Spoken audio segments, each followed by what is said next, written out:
2025ஆம் ஆண்டு நவம்பர் புதன்கிழமை 5ஆம் தேதி.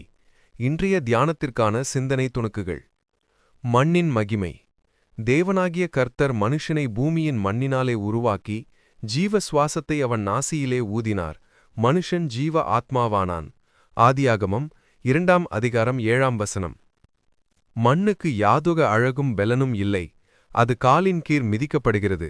இந்த மண்ணிலிருந்துதான் தேவன் மனிதனை உருவாக்கினார். தேவன் நிகரற்றவர், அவருடைய பெலனும் அழகும் இணையற்றவை. ஆனால் மனிதன் வெறும் மண்ணாயிருக்கிறான். அவன் மண்ணுக்குத் திரும்புகிறான்.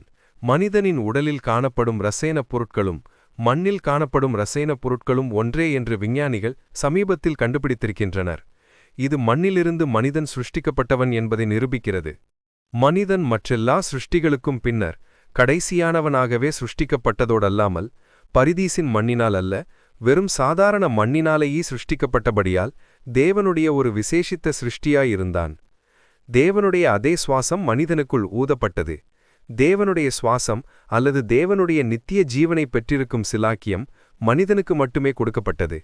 தம்முடைய சிருஷ்டிகளிலெல்லாம் மகுடமும் மிகச்சிறந்த சிருஷ்டியுமாகிய மனிதனை தேவன் மண்ணிலிருந்து சிருஷ்டித்தது போலவே, இப்போது மனிதன் தன்னை மண்ணென்று தாழ்த்தும்போது தேவன் அவனை ஒரு மகிமையான மனிதனை தேவன் நம்மில் உருவாக்கும்படி அவருக்கு இடமளிப்போமாக.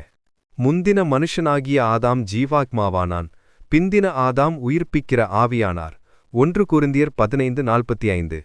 முதலாம் ஆதாம் பாவம் செய்த நம்மெல்லார் மேலும் சாபத்தை வருவித்தான்.